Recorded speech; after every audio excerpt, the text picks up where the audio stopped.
um deste? Sou louca pelo meu. Na verdade, adoro todas as minhas coisas. Já se perguntou de onde vêm todas as coisas que compramos e para onde vão quando nos desfazemos delas? Não conseguia deixar de pensar nisso, por isso quis saber mais sobre o assunto. E os livros diziam que as coisas se deslocam ao longo de um sistema. Da extração para a produção, para a distribuição, para o consumo e para o tratamento de lixo. Isso tudo se chama a economia de materiais. Bem, estudei um pouco mais. Eu passei 10 anos viajando pelo mundo atrás de pistas de onde vêm as nossas coisas e para onde vão. E sabe o que eu descobri? Esta não é toda a história. Falta muita coisa nessa explicação.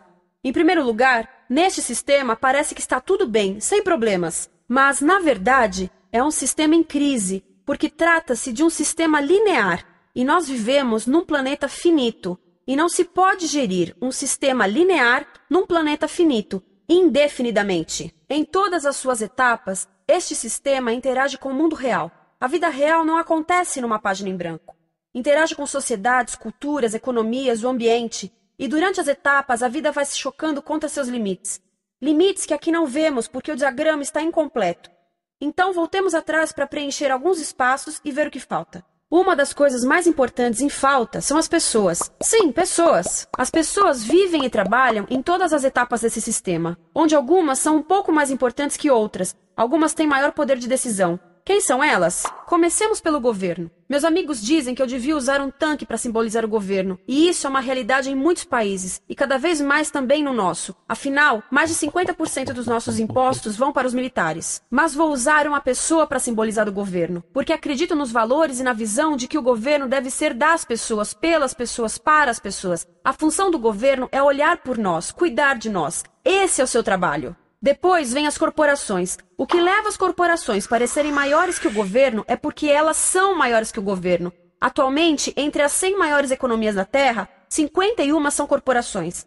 À medida que as corporações foram crescendo, em tamanho e poder, assistimos a uma pequena mudança no governo, como se estivessem mais preocupados com o bem-estar deles do que com o nosso. Muito bem, então vejamos o que mais falta nessa imagem. Começaremos pela extração, que é uma palavra pomposa para exploração de recursos naturais, que por sua vez é uma palavra pomposa para destruir o planeta. A verdade é que cortamos as árvores, arrebentamos as montanhas para extrair os metais, consumimos toda a água e exterminamos os animais.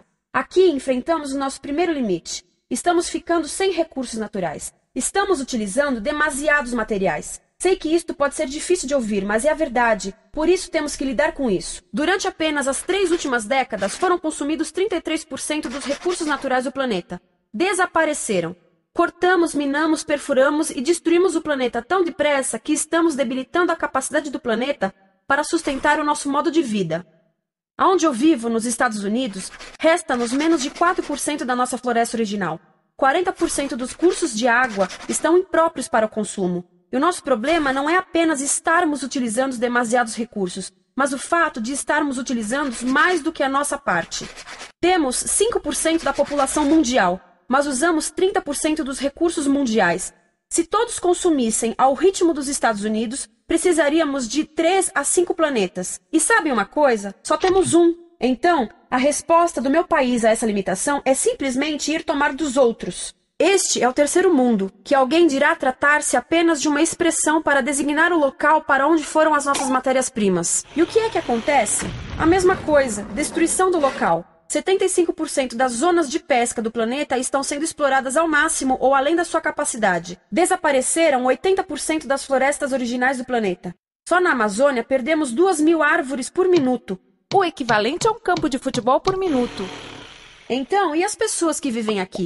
Bem, de acordo com esses sujeitos, eles não são donos desses recursos, mesmo que vivam lá há gerações. Não são donos dos meios de produção, nem compram muitas coisas. Nesse sistema, quem não possui nem compra muitas coisas não tem valor. A seguir, as matérias-primas seguem para a produção, aonde utilizamos energia para misturar químicos tóxicos com recursos naturais para produzir produtos contaminados com tóxicos. Há atualmente no comércio mais de 100.000 químicos sintéticos. Apenas um punhado foi testado para avaliar o seu impacto na saúde, e nenhum foi testado em relação aos impactos sinérgicos na saúde, ou seja, a interação com todos os outros químicos aos quais estamos expostos diariamente. Por isso, desconhecemos o impacto total deles na saúde e no ambiente. Mas sabemos uma coisa: os tóxicos entram e saem. Enquanto continuarmos a introduzi-los nos nossos sistemas de produção industrial, continuaremos a inserir esses tóxicos nos produtos que levamos para nossas casas, trabalho e escolas, e claro, para nossos corpos. Como os BFRs, ou retardantes de incêndio à base de brometo, que tornam as coisas mais resistentes ao fogo, mas são super tóxicos. São neurotóxicos, ou seja, tóxicos para o cérebro. O que é que estamos fazendo usando esses químicos? Apesar disso, os usamos em nossos computadores, eletrodomésticos, sofás, colchões e até alguns travesseiros. Sim, pegamos nossos travesseiros, os revestimos com neurotoxinas, levamos para casa e dormimos por 8 horas com eles. Não sei, mas acho que num país com tanto potencial, poderíamos ter uma maneira melhor de evitar que as cabeças peguem fogo à noite. Sabia que essas toxinas vão se acumulando ao longo da cadeia alimentar e se concentram nos nossos corpos? Sabe qual é o alimento do topo da cadeia alimentar com o nível mais elevado de químicos tóxicos? O leite materno. Isto significa que os menores membros das nossas sociedades, os nossos bebês, recebem as maiores doses de químicos tóxicos das suas vidas a partir do leite das suas mães. Não acha que é uma incrível violação? A amamentação deveria ser o mais importante ato humano de nutrição. Deveria ser algo sagrado e seguro. A amamentação continua a ser o melhor e as mães devem amamentar, mas nós deveríamos proteger esse ato. Eles deviam protegê-lo. Eu pensava que zelavam pelos nossos interesses. As pessoas que mais sofrem com esses produtos químicos são os trabalhadores das fábricas. Muitos são mulheres em idade reprodutiva que trabalham com toxinas que afetam a gestação, carcinogênicos e muito mais. Agora eu pergunto: que tipo de mulher em idade reprodutiva trabalharia no emprego deste, exposta a estas toxinas, a não ser uma mulher sem outra alternativa? Essa é uma das maravilhas desse sistema. A erosão dos ecossistemas e economias locais aqui garante um fluxo constante de pessoas sem alternativas. No mundo, há 200 mil pessoas por dia se deslocando de ambientes que as sustentaram ao longo de gerações para cidades, onde muitas vivem em bairros de lata, à procura de emprego, por mais tóxico que seja. Não só os recursos são desperdiçados ao longo desse sistema, mas também pessoas, comunidades inteiras são desfeitas. Sim, as toxinas entram e saem. Muitas delas saem das fábricas em produtos, e muitas mais saem como subprodutos, ou poluição, e estamos falando de muita poluição. Nos Estados Unidos, as indústrias admitem liberar mais de 1.800.000 quilos de químicos tóxicos por ano. Deve ser muito mais, porque isso é o que eles admitem. Trata-se de outro limite, porque quem quer ver e respirar 1.800.000 quilos de químicos tóxicos por ano? Então o que eles fazem? Mudam as fábricas poluidoras para o estrangeiro, para poluir outros países. Mas, surpresa, grande parte dessa poluição volta para nós trazida pelo vento. E o que acontece depois de todos os recursos naturais serem transformados em produtos? Passam por aqui, para a distribuição, o que significa vender todo o lixo contaminado com toxinas o mais rápido possível. Aqui, o objetivo é manter os preços baixos, com as pessoas comprando os produtos em constante movimento. Como eles mantêm os preços baixos? Pagam salários baixos aos trabalhadores das lojas e restringem o acesso aos seguros de saúde sempre que podem. Tudo se resume em exteriorizar os custos. O verdadeiro custo da produção não se reflete no preço. Em outras palavras, não pagamos aquilo que compramos. Outro dia estive pensando nisto. Ia a caminho do trabalho e queria ouvir as notícias. Por isso entrei numa loja para comprar um rádio. Encontrei um pequeno rádio verde engraçado que custava $4,99. Na fila do caixa pensei, como $4,99 podem refletir o custo da produção e transporte desse rádio até ele chegar nas minhas mãos? O metal deve ter sido extraído na África do Sul. O petróleo provavelmente do Iraque. O plástico produzido na China e talvez montado por uma criança de 15 anos numa fábrica do México. $4,99 não paga nem o aluguel do espaço ocupado na prateleira, nem parte do salário do empregado que me atendeu, ou as viagens de navio e caminhão que o rádio fez. Foi assim que eu percebi que eu não paguei o valor do rádio. Então, quem pagou? Estas pessoas pagaram com a perda do espaço dos seus recursos naturais. Estas pagaram com a perda do ar puro, com o aumento de doenças como asma e câncer. As crianças do Congo pagaram com o seu futuro, pois 30% delas abandonam a escola para trabalhar nas minas de coltan, um metal que usamos em aparelhos eletrônicos baratos e descartáveis. Estas pessoas pagaram por não ter direito ao seguro de saúde. Ao longo desse sistema, pessoas contribuíram para que eu comprasse o rádio por $4,99. Mas essas contribuições não são registradas por nenhum contabilista. É isto que eu quero dizer com exteriorizar o verdadeiro custo de produção. E isso nos leva à seta dourada do consumo. O coração do sistema, o motor que impulsiona. É tão importante proteger esta seta que se tornou prioridade daqueles dois sujeitos. É por isso que, após o 11 de setembro, quando nosso país estava em choque, o presidente Bush poderia ter sugerido fazer luto, rezar, ter esperança, mas não, ele disse para fazermos compras. Compras! Nos tornamos uma nação de consumidores. Nossa principal identidade passou a ser de consumidores. Não mães, professores, agricultores, mas consumidores. Nosso valor é medido e demonstrado pelo quanto contribuímos para esta seta. Quanto consumimos. Não é isso que fazemos? Compramos, compramos, compramos. Manter os produtos circulando. E como circulam? Sabe qual a porcentagem dos produtos que circulam através desse sistema que ainda são usados 6 meses depois da venda na América do Norte? 50%? 20%? Não, 1%. 1.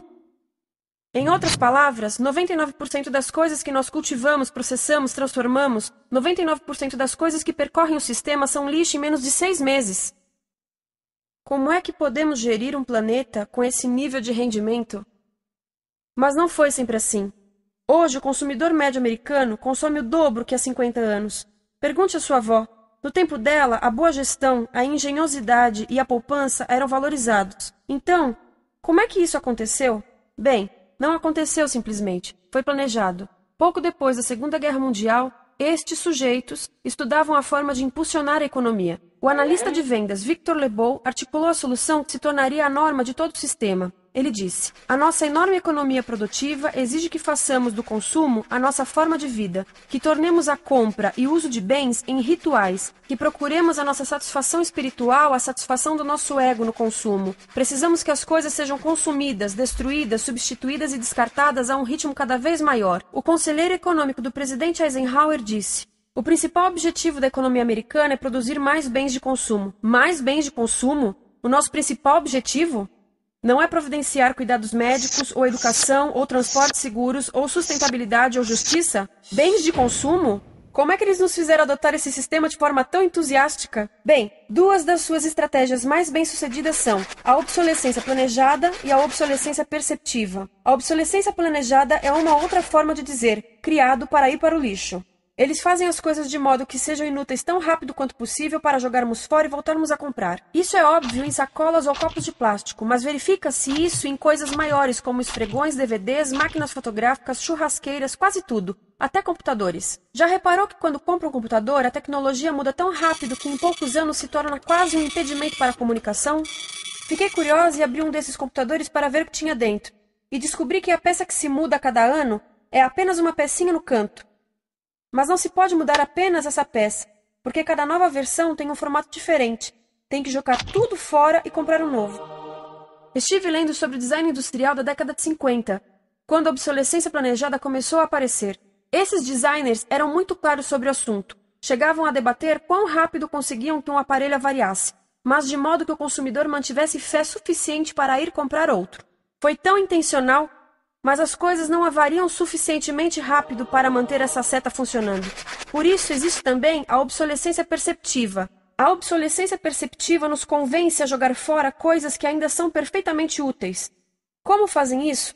Mudam a aparência das coisas. Por isso, se comprou suas coisas há alguns anos, todos percebem que você não tem contribuído para essa seta. E como o nosso valor depende da nossa contribuição para essa seta, isso pode ser embaraçoso.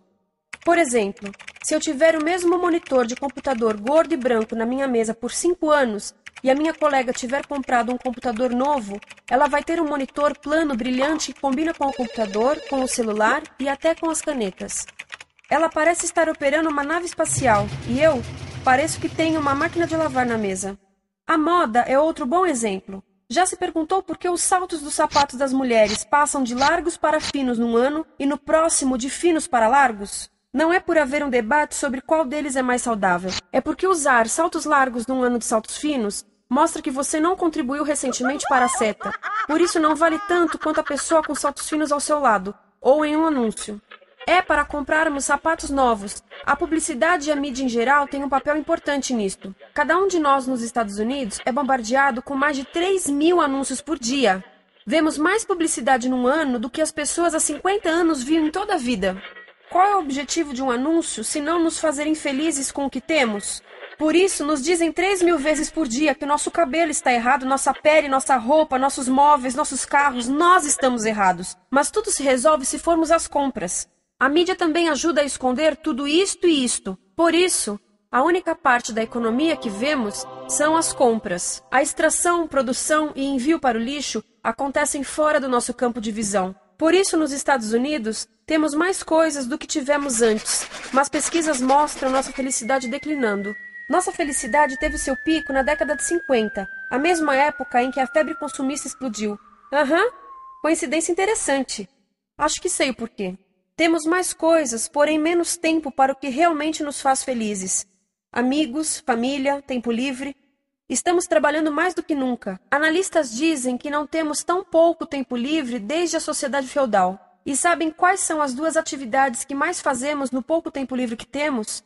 Ver televisão e fazer compras.